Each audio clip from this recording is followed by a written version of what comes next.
मैं राजस्थान का विश्व प्रसिद्ध करणी माता मंदिर बोल रहा हूं। मैं वही मंदिर हूं जहां के रहस्य आज भी विज्ञान जगत के लिए सिरदर्द बना हुआ है। आपको जानकर आश्चर्य होगा कि मेरे यहां 25,000 से भी ज्यादा चूहे हैं और इन्हीं चूहों के झूठे प्रसाद को भक्तों के बीच में वितरित किया जाता है। मैं वीरों की उस धरती पर मौजूद हूं जहां पर खून सस्ता है और पानी महंगा है। मैं वही मंदिर हूं जहां के चमत्कार से हर कोई हैरान है। मैं वही मंदिर हूं जिसके आसपास 1971 की लड़ाई में पाकिस्तान द्वारा लगभग 3,000 से ज्यादा बम गिराए गए थे, लेकिन मेरे यहां विराजमान करणी माता के चमत्कार से एक भी बम नहीं फूटा। मेरे यहां चूहों का झूठा प्रसाद लोगों को खिलाया जाता है, फिर ही उनको क्यों कुछ नहीं हो जाता। मैं बताऊंगा क्यों लोग दूर दूर से आकर यहां दिमाग के चमत्कार के आगे दंडवत हो जाते हैं। क्यों मेरे यहां इतने चूहे पाए जाते हैं, इसके पीछे का क्या रहस्य है। करणी माता का और इन चूहों का आपस में क्या संबंध है और ये इतने चूहे कहां से आए। आज मैं आपके सामने इस वीडियो के माध्यम से इन सभी रहस्यों से पर्दा उठाऊंगा। आप जैसे ही मेरे प्रवेश द्वार से आगे बढ़ोगे, आपको पूजा सामग्री और प्रसाद से सजी धजी दुकानें देखने को मिल जाएंगी। इतनी दुकानों को देखकर आपको आश्चर्य होगा कि मंदिर परिसर में हजारों चूहे होने के बावजूद भी कभी इन दुकानों को कोई नुकसान नहीं पहुंचाते। आपको चूहे को लेकर यहाँ के लोगों में एक अजीब आकर्षण दिखाई देगा जो आपको देश के किसी कोने में नहीं मिलेगा। हजारों पकवानों और प्रसाद से करणी माता और चूहों को भोग लगाया जाता है। हैरानी की बात यह है कि इन चूहों के चखे प्रसाद को सभी को खिलाया जाता है और आज तक इस प्रसाद से कोई बीमारी नहीं फैली और न ही कोई प्रसाद से बीमार हुआ है। आपको सबसे बड़ी हैरानी इस बात की होगी कि यहाँ सभी चूहे लगभग एक आकार के ही पाए जाते हैं। आपको मेरे परिसर में हर जगह श्रद्धालुओं के द्वारा बांधे गए श्रद्धा के धागे देखने को मिल जाएंगे। करणी मां को देवी दुर्गा का ही रूप माना जाता है। इस वजह से देश भर से लोग मां के दर्शन करने चले आते हैं। आपको मेरे प्रवेश द्वार से कतारबद्ध होकर अंदर प्रवेश करना होगा। आप जैसे ही अंदर प्रवेश करोगे, आपको बहुत ही भव्य और दिव्य मंदिर के दर्शन होंगे। मेरे दोनों तरफ देवी दुर्गा के वाहन सिंह विराजमान है। इनको देखने पर आपको लगेगा कि दोनों ही शेरों की अलग अलग भाव भंगिमाएं हैं। आप देखोगे कि एक शेर घोर निद्रा में है तो दूसरा जागा हुआ है। मेरा मुख्य द्वार चांदी से बहुत ही भव्य बना हुआ है। इसमें गजब की नक्काशी की गई है। आप देखोगे इस पर हाथी, शेर और करणी मां की तस्वीर को बहुत ही बारीकी से उकेरा गया है। सन 1971 में भारत पाकिस्तान की लड़ाई के दौरान बीकानेर और मेरे आसपास करीब 3,000 बम गिरे। पाकिस्तान ने यहां पर तांडव मचाने की हर एक चाल चली, लेकिन मां करणी की कृपा थी कि यहां पर एक भी बम नहीं फटा। देवी मां के चमत्कार की यहां अनगिनत कहानियां हैं। आप जैसे ही द्वार से अंदर प्रवेश करोगे, आपको जगह जगह चूहे दिखाई देंगे। कुछ दाना खाते हुए दिखाई देते हैं तो कुछ चांदी की थाल में दूध पीते हुए नजर आएंगे। मेरे यहां हर घड़ी सैकड़ों चूहे इधर उधर भागते मिल जाते हैं।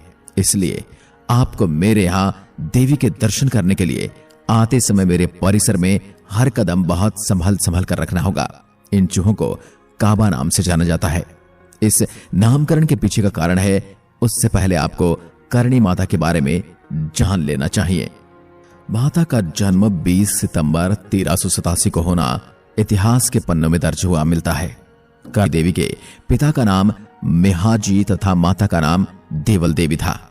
माता का जन्म स्थान जोधपुर में स्थित सुआप गांव में हुआ था। करणी माता के पिता महाजी कीनिया शाखा के चारण थे। मेहा मंगलिया द्वारा सुआप गांव उदक में मिला था, जो कि जोधपुर जिले की फलोदी क्षेत्र में है। इसी गांव में लोक देवी करणी माता का जन्म हुआ था। माता के जन्म की कहानी बहुत ही विचित्र और रोचक है। मेहाजी और देवल देवी के कोई पुत्र नहीं था, केवल 5 पुत्रियां ही थी। मेहाजी को कोई पुत्र नहीं होने की वजह से हमेशा चिंतित रहते थे। इसी चिंतित अवस्था में उग्र होकर उन्होंने हिंगलाज माता जाने की सोची, जो कि पाकिस्तान के बलूचिस्तान क्षेत्र में है। मेहाजी ने माता हिंगलाज की यात्रा प्रारंभ कर दी। माता हिंगलाज उनकी भक्ति से प्रसन्न होकर इन्हें दर्शन देती है। तभी मेहाजी ने वरदान स्वरूप अपना सम्मान मांगा। हिंगलाज माता तथास्तु कहकर अंतर ध्यान हो गई। कुछ दिनों के बाद देवल देवी को गर्भ हुआ। जैसे ही गर्भ प्रसूति के निकट पहुंची तो मेहाजी ने मोड़ी मुलाणी और आख्या इदानी नामक दाई को देवल देवी की देखरेख में लगा दिया।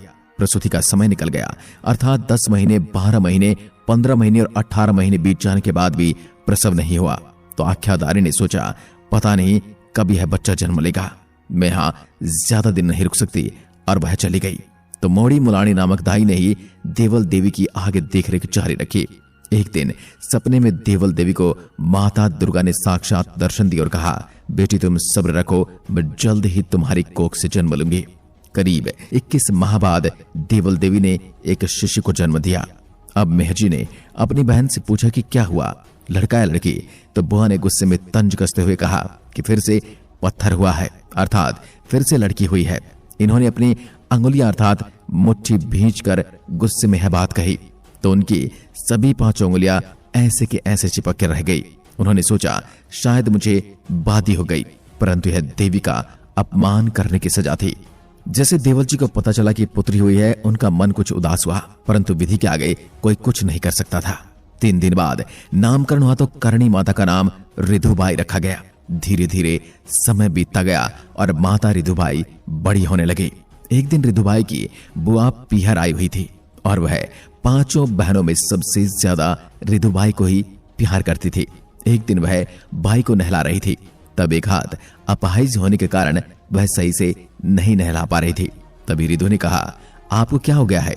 तो बुआ ने कहा, मेरा हाथ सही नहीं है। तभी रिधु ने बुआ का हाथ अपने हाथ में लेकर कहा, तुम झूठ कहती हो, तुम्हारा हाथ तो बिल्कुल ठीक है। ऐसा कहकर जैसे ही माता ने उसका हाथ छुआ तो उसका हाथ पुनः स्वस्थ अवस्था में आ गया।